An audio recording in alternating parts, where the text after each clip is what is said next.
ఏ కష్టం రావద్దని పేద గుండెకు ప్రతి పథకం పంపిండుర గడప గడపకు పులి గడపలో పులి పుట్టినట్టే పుట్టిండురా జెండలు జత కట్టడమే మీ ఎజెండా జనగుండల గుడి కట్టడమే జగను ఎజెండా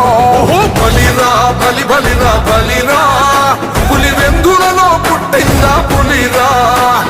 కుర్చీల కూర్చోవడమే మీ ఎజెండా కుర్చీ జనమే ఇవ్వాలన్నది జగను ఎజెండా బలిరా బలి బలిరా బలిరా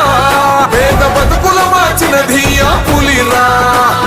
గవర్నెన్స్ లో ఎప్పుడు చూడని అభివృద్ధి ఈ రోజు జరుగుతా ఉంది. మొట్టమొదటిసారిగా స్కూళ్లు మారుతా ఉన్నాయి, రూపురేఖలు మారుతా ఉన్నాయి, హాస్పిటల్స్ మొట్టమొదటిసారిగా ప్రివెంటివ్ కేర్ అన్నది దేశానికే పరిచయం చేస్తా ఉన్నాం బుల్లెట్ క్లినిక్స్ ద్వారా. ఈ 4 సంవత్సరాల కాలంలోనే ఏకంగా మా అన్న ప్రభుత్వంలో మరో 4 సీపోర్ట్స్ ఈ రోజు వేగంగా